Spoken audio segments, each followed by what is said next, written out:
на всички. Изобщо на гадовете, Да. на властта, на... Да. Бях в най-хубавото време, Swinging Лондон. Той е Лондон, който никога няма да се върне. Сега вече Лондон е Коптор, Париж е Коптор, Германия, Мюнхен бях Коптор. Това са градове, които няма да стъпа там. Сина ми е половин англичанин, внучката ми е четвърт българка, 3/4 англичанин. Идват те тук. И викам, тук ще дойде. Там няма да стъпа. Това е такова разочарование. Европа се срина.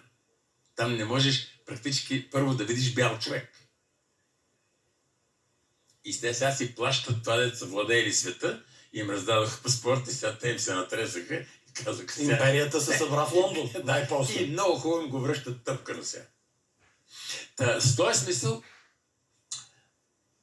този Лондон е част от това вдъхновение, защото това за мен беше най-върховен. Ние не си заключвахме вратите в Лондон, представяш ли си?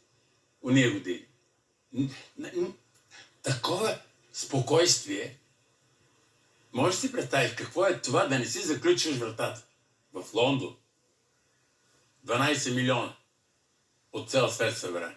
И постепенно, ако не си държиш така чантата, си загубен.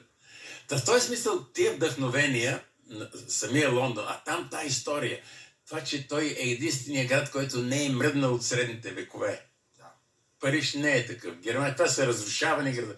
Лондон е велик град в това отношение, архитектурно. Рок музиката по това време. Музика да не се говорим. създаваше там. Ама аз живеех на 20 крачки от Мик Джагър на Ричмонд Парк. Жена ми живеехме в Ричмонд квартала, който е такъв край Темза, под замъка на сестрата на кралицата, и той живееше на 30 метра. Мик Джагър. А театралният спектакъл, който